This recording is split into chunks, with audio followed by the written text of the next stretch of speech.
So now we'll go on to the interview with Reiner Fuellmich's attorney Katja Woermer and interpreter Mascha Orel. Thank you.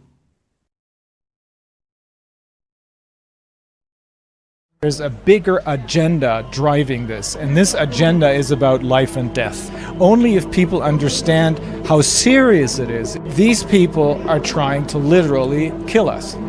So we've just heard Mary Holland, president of Children's Health Defense, speak a powerful, rousing speech. The crowd here in Nuremberg responding to her, and of course her perspective as a lawyer on the human rights aspect of Nuremberg Code and what it means for us during this episode and what we're experiencing right now during COVID-19. She closed with very powerful words, "We can do it." And of course the crowd all responding. And one of those people to whom the crowds also respond is lawyer Reiner Fuellmich, certainly no stranger to the health freedom movement around the world. Reiner, thank you for joining us today. Hey, thank you for giving me the opportunity. It's a pleasure. So tell us, Reiner, why are you here today and what is the significance of Nuremberg 75? Well, that's actually the reason why I'm here. It's the 75th anniversary of the Nuremberg Code, not the trials. And that is exactly the platform on which we need to fight this fight, on which we need to win this battle and the war. And I think this is what's happening. Just as Mary said, we are winning. We have been winning for the last 2.5 years. But this is what everyone needs to understand. There are two really important outcomes of the Nuremberg trials. One is informed consent, because no one must be forced to get these injections, which we don't even know what it is. They're not really vaccines. And the other very important outcome is that the defense of "I was just following orders" is not a valid one. So based on these two aspects or major outcomes, in my view, of the Nuremberg trials, we will go into battle. Absolutely. And so one of the principles you spoke about of informed consent is the law in all of our countries. We learn it as lawyers, doctors learn it as doctors. And despite that, there's been this violation of informed consent by both doctors and both lawyers. How can we help them find their way back to living what informed consent is? I think the only way is to get all of the really relevant information out. They must understand that this is not just about the proportionality of the measures. This is not just about, is it constitutional or unconstitutional? Quite obviously it's not. But they must understand that there's a bigger agenda driving this, and this agenda is about life and death. Only if people understand how serious it is about their lives and death. Only if they understand that will they make the right choices. Up until then, they'll talk about fringe issues. They will not ever address the core issue. And the core issue that there are a few people out there who are using millions of other people who they bribe or who they put under pressure or they promise them a career or something. These people are trying to literally kill us. Good morning, Children's Health Defense, wherever you are. I am so happy to have two very important guests with us today. Katja Woermer, an attorney based in Germany who is representing Reiner Fuellmich, who has been a friend to Children's Health Defense and an important figure in the battle against COVID and all that happened with it, and Mascha Orel, who will be interpreting for us today, and she is representing We for Humanity. Welcome, ladies. How are you today? I hope well. Welcome. So we want to talk Thank you. particularly about Reiner Fuellmich, who is now serving a criminal sentence in a German prison. Katja, perhaps you would start and tell us what were the charges against Reiner Fuellmich and what was the sentence for him to be in prison? In diesem ersten Prozess war Reiner Fuellmich angeklagt wegen 2 Darlehen. In the first proceedings, it was about 2 credits in there, which amount to 700,000 euros. Okay, and how long has he been sentenced to jail for? It was, he sentenced to 3 years and 9 months. Okay. And 5 months of the time he so far spent in the prison are not accounted for. Okay. So he spent, correct me if I'm wrong, that he was arrested when he was traveling back from Mexico to Germany, and he was put in prison, and he was there for over a year, considerably over a year, and that's not counting towards his sentence. And it was this stealing $700,000 from his group, Corona, the name of the committee, the Coronavirus Investigation Committee. Is that correct? Ist entführt worden aus Mexiko. War nicht auf dem. I translate quite brief. So he was not on his way to Germany. He was just kind of abducted under wrong pretext. And they don't blame him of theft, but rather of embezzlement. Okay. Okay. And Katja is not sure if there is something like this in the U.S. Yes. Embezzlement is a crime in the United States. Okay, and so he's been sentenced to, and am I correct, Mascha, that he was already in jail for about a year and a half? Is that right? By today, these are exactly 20 months that he's been in imprisonment. Okay. And tell us about his conditions in prison. What have been the conditions for his imprisonment so far?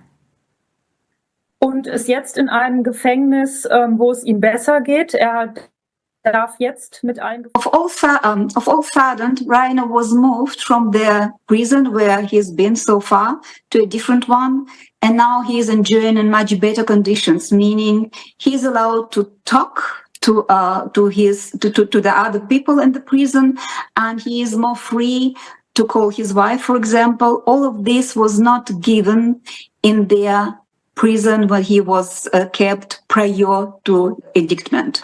Okay. So he was not allowed to talk to other people in prison, and he had really limited possibilities to at least communicate with his wife. Wow. Is this sentence of 3 years plus, is this characteristic of sentences for embezzlement? Is this a typical kind of a sentence from the court? Also nicht für einen Ersttäter. Reiner Fuellmich wäre ja hier quasi Ersttäter. Da hätte man. No, it is not rather typical, at least not for the first offender, which Reiner is. For the first offender, it should have been much less, and usually in the case like this, they would actually suspend on probation, which has not happened this time. It's rather harsh. Yes, he should have embezzled many millions, and even then, the sentences are not that harsh. Okay. So, Katja, as his attorney, why do you believe he was held in such harsh conditions pre-trial, and why is his sentence so long? Aus der Akte ergibt sich, dass es hier auch um Corona geht. Die Strafakten. It is clear from inside into the altogether 13 folders the court has got, that it's about Corona. So they refer to the Corona as matter. And it is also not typical. In this case, it's just economic offense. So it's not really typical that state security was involved. It's not really typical for a pure economic offense that the defender is being led to and from the court handcuffed at hands and feet. So it is obvious that political motivation is behind these proceedings. Mm-hmm. Katja, do you consider Reiner Fuellmich to be a political prisoner in Germany today? Ja, auf jeden Fall. Also wir haben die Fälle mit den Ärzten, die hier nach wie vor verfolgt werden. Katja says yes, absolutely, out of doubt. He is a political prisoner. There are, for example, doctors, medical doctors, who are still persecuted for exemption, max exemption, or vaccination exemption. Today, still, some of dissidents are in prison, the same as Reiner is. And the time which Reiner spent in their prison so far, and the conditions were absolutely disproportionate, measured at what are their crimes he committed or not committed. So do you imagine, Katja, that the German government is trying to send a message with this harsh treatment of Reiner Fuellmich? And if it is trying to send a message, what is that message? Ja, natürlich wollen sie ein Zeichen setzen. Sie wollen Yes, absolutely. They are trying to send a message. And the message is basically punish one to educate thousands. The people who were criticizing all of these corona measures, they were denigrated, they were called idiots and other names. Reiner, on his end, he showed the unlawful activities by the government. And this is, of course, another purpose behind these proceedings, to stifle him and to show others that they should not expose government as a criminal. It is easy to set people into panic by creating a virus or by creating the illusion of there being a dangerous virus out there, because everyone is concerned about their health, obviously. So they're using this as their major crowbar, the World Health Organization. And right now it looks as though through the World Health Organization's international health regulations, they're trying to overrule our national constitutions and our national laws. All 194, I believe, member states of the World Health Organization will then be ruled by the World Health Organization or by the World Economic Forum, or rather by the people who are pulling their strings. If this is not about health, what is their goal? Well, the ultimate goal is, it's all out there in the open. You can read up on this in the Great Reset, which was written by Klaus Schwab, or you can listen to the interviews that this aforementioned Harari did. What they really want is complete control of the world. Not just of animals and plants, but also of humans. This may sound like it's, I've watched too many James Bond movies, but unfortunately it's the truth. And, you know, it's all out there in the open. What they really want is, they want to have us agree to two things: to a one world government under the UN, which they own, the World Economic Forum, and they want us to agree to a one world digital currency along the lines of the Chinese social credit system, which they own. One bank, one digital currency. If you don't behave, you're not going to get any money. You're not going to get any access to anything. Those are the goals. Ultimately, they want to control the world. And in order to get there, they need to create as much chaos as possible, and they need to keep us in a constant mode of fear and panic. Number one, the corona crisis. Number two, and it's still, the corona crisis is not over. It's not over. And even though in some parts of the world it seems like it's over, but they're still working on this behind the scenes. They may come up with something new, another virus. I don't think so. I think the next thing they're going to do is they're going to say, oh, we just realized that HIV is back. Why? Well, because one of the side effects, one of the adverse effects of most of the vaccines, in particular the mRNA vaccines, is that they destroy your immune system. And all of a sudden, you have an autoimmune deficiency problem. Your immune system turns against your own body.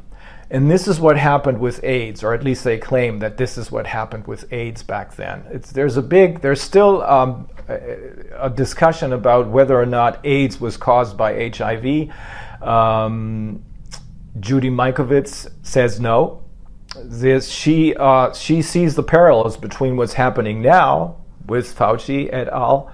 And what happened then with Fauci et al. So we believe that the next big thing they're going to pull out of the hat is a new crisis, a new, what they claim, viral crisis, HIV. in order to distract our attention from the adverse effects of the vaccine, because that's what the mRNA vaccines cause. They destroy your immune system. After the third shot or so, you have probably less than 30% of your immune system. How is Reiner doing now in prison? How is his health? How is his physical health? How is his mental health? Kämpferisch, ist sehr stark und er motiviert sich immer sehr und ist positiv. Reiner is combative, strong. He's a fighter. He's got very strong character. And now that he is allowed to communicate with the co-prisoners, he can also engage and help people, which is, of course, good for him. But nevertheless, he's surely traumatized. 20 months in prison, it's not nothing. Sure. They take their tribute. Does he have support of a health freedom movement in Germany or in Europe? Are people concerned about his imprisonment and about what this means for criminalizing information and exposing the government? Ja, also hat sehr viel Unterstützung. Kriegt unheimlich viel Post. Yes, Reiner is enjoying support. He receives up to 100 letters per day, and he is trying to answer all of these messages. This kind of support is what keeps him going. People write, people inform him about what is going on in the world, and he is interested in knowing this. And there are various actions. For example, an organization named, translated, Lawyers for Enlightenment, sent an open letter. Alternative press is there to report. Bitte TV, Bitte TV reports weekly about what's going on in the proceedings against Reiner Fuellmich.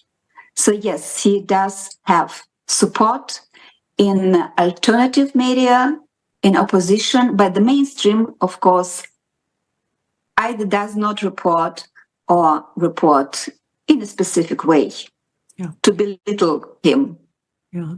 Is it possible for Reiner to get out of prison before the end of this sentence? In the United States, often sentences are commuted for good behavior and people can be released sometimes in as little as a half of the prescribed sentence. Is that possible for Reiner?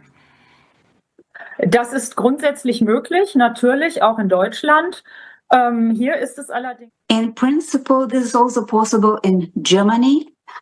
But in this case, many things are just different than usually.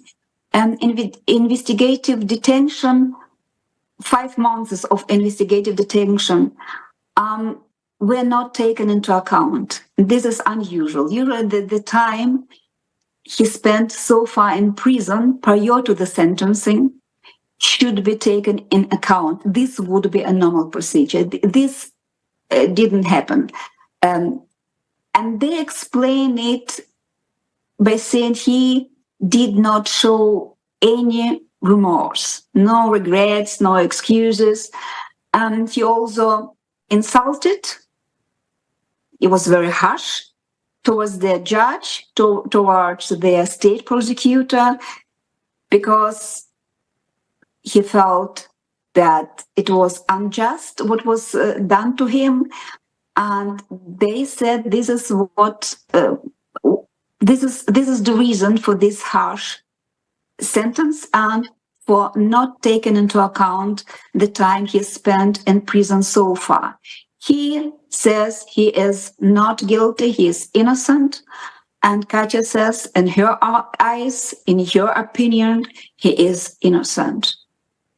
Again, this, of course, is even more true if the German intelligence service uses agents to make them, the agents, commit crimes in order to blame these crimes on others, or use these crimes to file criminal complaints against others. And this is precisely what happened here in my case. The government's agents, having been granted full immunity by the government, stole my money in order to be able to file a criminal complaint against me in which they accused me of having taken out a loan which I never paid back. Well, obviously I never paid it back because they stole my money. At any rate, Schindler downplays the measures, the white torture stuff, including solitary confinement, stating that this was normal procedure for pretrial detention. He doesn't even mention the story about my mother. And, of course, he says that the defense lawyers lied about being threatened and attacked by the government's agents, completely disregards the evidence we showed in court proving that it was the government's agents, you know, the guys who filed the criminal complaint, who are behind the threats, including death threats, hiding behind fake identities. What would you like? Are there any websites first where we could learn more about the trial, find out how Reiner is doing, but also what would you like our viewers to know or to do about this situation? Da es im Moment so aussieht, dass in Deutschland in der Rechtsprechung since in Germany the jurisdiction of the courts, if it comes to the Corona investigators, educators, then there are little chances of being treated fairly. And for this reason, what can really help is international public attention, pressure. This could maybe even help to get justice for Reiner, maybe to get him earlier from the prison. If I'm allowed to say something from me, I'm just interpreter today, but still, if I may. Sure. Okay. Yes. For me, it's very important. I'm aware that just in this moment, people out there who are watching, who are listening, they're divided. Reiner divided even the opposition. There are people who say he took money. There are people who say he's innocent. But I think we should unite on the following condition. Either he took money or he did not, would just result into the following fact, that these proceedings are either purely political or are being misused for political purposes. And this must not happen. There is no punishment for what crime ever to make a man strip naked without any relevant reason. It is not a legal punishment not to allow a man to say goodbye to his dying mother. And he was permitted to go there and to say goodbye, but just accompanied by the security guards and shackled at the hands and feet. This is something he obviously couldn't do to his dying mother. I could go on, but this is what it is about. It is even not about the person. This special person is known, acknowledged, famous, and gives us the opportunity to catch the attention for the fact that there are political prisoners all around the world, and it must not be. It does not belong to democracy. It belongs to fascism. And this is what this case is representative about. I also ask people to remember the name of Johanna Findeisen. Her situation is outrageous. Her great uncle was political prisoner during Holocaust. He survived several concentration camps, and Johanna is being treated just in the same way as Reiner Fuellmich is being treated, something that the human rights defenders qualify as being white torture. Torture which does not leave some marks and scars on the skin, not visible wounds, but on the soul, on the psyche. These are just kind of wounds which do not heal easily. So I just would like to ask people to be allowed to say no to the political imprisonment, to say no altogether to the torture. And these two names are just the opening. Reiner Fuellmich and Johanna Findeisen as representative for the injustice and actually, from my point of view, fascistic methods of persecution. Thank you, Masha. And the film that Children's Health Defense, sponsored by Vera Sharav, Never Again Is Now Global, features a segment with Johanna, so we can connect that to this film. But please do provide to us any websites that people could go to about the political situation in Germany, and specifically about Reiner Fuellmich and Johanna. I can't catch her last name, but Findeisen. Mm-hmm. Is there anything else you'd like to share? Weil jetzt nicht ganz klar war, ob Reiner Fuellmich hier schuldig sein könnte oder nicht. Katja would like to add something which is really a blatant fact which should be known. The money we are talking about, the money which actually brought Reiner into the prison for 3 years and 9 months, is in the account of one of their complainants. Reiner sold his home for over 1 million, 1,300,000 something, Katja, help me, 375,000 euros. And the money from this, from selling the house, somehow is now in the bank account of one of the complainants. And so this money is available. And the purpose Reiner had while selling the house is really to pay back his debts. So the court just needs to take this money, but they don't do, and they even don't take it into consideration, which is a strange thing. So whatever is the situation about this money, if he took it or didn't take it, it is there, available. So it is important that people know this. Reiner got like about 125,000 from selling his home, and the remaining amount is in the account of one of the 3, I think, colleagues who actually filed the criminal complaint against Reiner. Anything else that I think, Katja, thank you for those facts. Anything else before we close? Yeah, just 2 things to remind that Katja and other defenders are being kind of persecuted in a private way. There is channel where they get threats, death threats, and so on. And to me, the absolute ultimate result of this conversation would be to get at some point the special rapporteur to report on the torture in German prisons, and as such, perhaps in the prison all over the world where there are political prisoners are involved.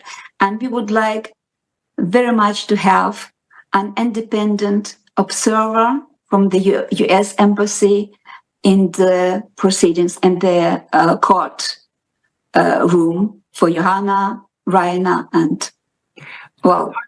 Are the proceedings continuing? Yes, we would like that. Are the proceedings for Reiner or Johanna continuing? Yes, the proceedings for Johanna planned. Just imagine they've got plan to go on with her in 2026. So she's got a long way to go. And what they blame her of is high treasure, meaning 10 years or lifelong.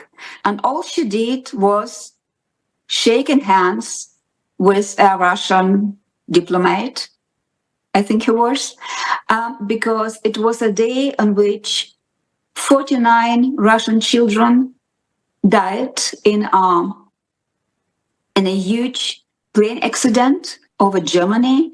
So she condolated and shook hands with a Russian. Wow. This is more or less it.